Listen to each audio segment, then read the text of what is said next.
CM Mamata Banerjee వీధి రౌడీలా ప్రవర్తించారని Bharatiya Janata party Rajya Sabha సభ్యుడు పాకా వెంకట సూర్యనారాయణ మండిపడ్డారు.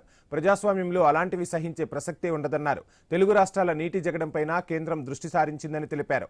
రాయలసీమ ఎత్తిపోతలు, రాజధాని అమరావతి నిర్మాణంపై జగన్ వ్యాఖ్యలు సరికాదంటున్న ఎంపీ సత్యనారాయణతో మా ప్రతినిధి హరీష్ ఫేస్ టు ఫేస్. పశ్చిమ బెంగాల్ రాజకీయం చూస్తే కనుక ఇప్పుడు మమతా బెనర్జీకి సంబంధించినటువంటి వ్యవహారం, ఐపాక్ మీద ఈడీ దాడులకు సంబంధించి ఆమె చేసినటువంటి కామెంట్స్ ఎలా చూడాలి? వీటన్నిటిని కూడా రాజకీయ ప్రేరేపితమైనటువంటి దాడులుగా కూడా మమతా అభివర్ణిస్తున్నారు. దీని మీద మీ కామెంట్ ఏంటి? కేంద్ర ప్రభుత్వ రంగ సంస్థలు తమకు అందినటువంటి సమాచారం ప్రకారం వారు దర్యాప్తు చేస్తున్న సందర్భంలో ఒక రాష్ట్రానికి రాజ్యాంగబద్ధంగా ఎన్నిక కాబడినటువంటి ముఖ్యమంత్రి ఒక వీధి రౌడీ షీటర్లాగా ఆవిడ వచ్చి బలవంతంగా ఆ యొక్క ఫైల్స్ అన్నీ కూడా తీసుకెళ్లేటటువంటి విషయమే చాలా స్పష్టంగా ఈ దేశంలో తాను ఎంత నిరాశ నిస్పృహలకు లోనైందనేటువంటి విషయం మనందరికీ కూడా తెలిసింది. దేశంలో నరేంద్ర మోడీ, భారతీయ జనతా పార్టీ, ఎన్డీఏ పక్షాలకు పెరుగుతున్నటువంటి ఆదరణ, దాని ఆధారంగా జరుగుతున్నటువంటి అభివృద్ధిని కూడా ఆవిడ జీర్ణం చేసుకోలేనటువంటి పరిస్థితుల్లో ప్రజాస్వామ్యానికి ఏదో హాని జరుగుతుందనేటువంటి ముసుగులో ప్రజాస్వామ్యబద్ధంగా ఎన్నుకోబడి రాజ్యాంగబద్ధంగా పదవిని చేపట్టి రాజ్యాంగ విరుద్ధంగా వ్యవహరిస్తున్నటువంటి ఆవిడ తీరును సమాజం కూడా అంతా కూడా మరి దీన్ని ఖండించాల్సిన అవసరం ఉంది. ఈ ఖండించేటటువంటి ప్రక్రియ, దీనికి సంబంధించిన విషయాలన్నీ కూడా మేము ప్రజాబాహుళ్యంలో తీసుకెళ్తాం. ఆవిడ తీవ్ర నిరాశ నిస్పృహలు ఓటమి ఖచ్చితంగా ఎదుర్కొనేటువంటి పరిస్థితి ఉన్న కారణంగా ఈ రకమైనటువంటి అభియోగాలు చేస్తామని చెప్పి తెలియజేస్తాం. రాష్ట్రానికి సంబంధించి రాయలసీమ నీటి ప్రాజెక్టులకు సంబంధించి జరుగుతున్నటువంటి ప్రచారం మనం చూస్తున్నాం. స్వయంగా తెలంగాణ ముఖ్యమంత్రి చేసినటువంటి కామెంట్స్, ఆ తర్వాత జరుగుతున్నటువంటి రాజకీయ వివాదానికి సంబంధించి బీజేపీ ఈ విషయంలో ఎలాంటి స్టాండ్ తీసుకోబోతోంది? దీనిలో బీజేపీ పాత్ర ఎలా ఉండబోతుంది?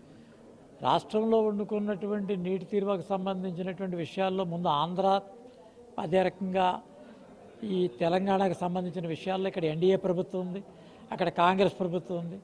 రేవంత్ రెడ్డి గారు చేసినటువంటి వ్యాఖ్యలు కాంగ్రెస్ పార్టీ ప్రతినిధిగానే మేము గమనిస్తాం. వారి రాష్ట్ర ప్రజల్లో ఒక అయోమయాన్ని, అలజడిని సృష్టించడం కోసం చేసిన వ్యాఖ్యలుగా భారతీయ జనతా పార్టీ భావిస్తుంది. మా వరకు పోతిరెడ్డిపాడు ద్వారా నీటిని నిలగట్టేటటువంటి ప్రయత్నం చేయటం, పోలవరం యొక్క నిర్మాణం చేపట్టిన తర్వాత ఎప్పుడైతే దీని యొక్క స్టాండర్డ్ వాటర్స్ వస్తాయో ఆ నికర జలాల ద్వారా ఈ గాలేరు నగిరి కానీ, హంద్రి నీవా కానీ, గండిపేట ఈ యొక్క రిజర్వాయర్స్ ద్వారా, తెలుగంగ ద్వారా వచ్చేటటువంటి ప్రాంతాలతోటి రాయలసీమ ప్రాంతాల్లో అన్ని ప్రాంతాలకి కూడా నీరు వెళ్ళేటటువంటి ప్రక్రియ చేపట్టేటువంటి పరిస్థితి. దీనికి సంబంధించి బీజేపీ చాలా కాలం నుంచి ఉన్నటువంటి slogan work for every hand, water to every land అనేటటువంటి నినాదం ఉంది. రాష్ట్రంలో వండుకున్నటువంటి అన్ని ప్రాంతాలకి కూడా నీరుని అందజేసేటటువంటి ఆలోచనతో భారతీయ జనతా పార్టీ ఉంటుంది. కాబట్టి ఆ దృష్ట్యాన్ని మా యొక్క ఆలోచన ఉంటుందని చెప్పి తెలియజేస్తాం. వైసీపీ కొన్ని కీలకమైనటువంటి వ్యాఖ్యలు చేస్తుంది. రాయలసీమ లిఫ్ట్ను ఆపడం ద్వారా ఏపీ ప్రజలకి వెన్నుపోటు పడవడమే అంటూ కూడా వైఎస్ఆర్ కాంగ్రెస్ పార్టీకి సంబంధించిన నాయకత్వం ఆరోపణలు చేస్తుంది. ఎలా చూడాలి? గతంలో జగన్మోహన్ రెడ్డి గారు రాష్ట్ర ముఖ్యమంత్రిగా ఉండగా ఆయన సన్నిహితుడిగా భావించేటటువంటి కేసీఆర్ గారు ఉన్నప్పుడు వారు నీటి తీరువకు సంబంధించిన విషయాల్లో చాలా అలసత్వం వహించినటువంటి పరిస్థితి మనందరికీ కూడా తెలిసిందే. పశ్చిమ కనుమల నుంచి వచ్చేటటువంటి గోదావరి అండ్ కృష్ణా వాటర్ సాధారణంగా మనకు వచ్చినటువంటి అవార్డులు ఏ రకంగానూ కూడా పెంచలేకపోయారు గత 5 సంవత్సరాల్లోనూ. బచావత్ అవార్డు ప్రకారం మనకి 1450 టీఎంసీ కేటాయింపులు గోదావరి వాటర్కి, అదే రకంగా కృష్ణా వాటర్కి సంబంధించినటువంటి విషయాలు, తుంగభద్ర వాటర్స్కి వచ్చినటువంటి విషయాలు, కావేరీ ద్వారా వచ్చేటువంటి విషయాల్లో కూడా అప్పటి ప్రభుత్వం ఏ రకమైన నిర్ణయం కూడా వారు చేపట్టలేకపోయారు. వారి హయాంలో ఏ రకమైన ఒక ఉన్నటువంటి నీటిని వినియోగించలేనటువంటి పరిస్థితి.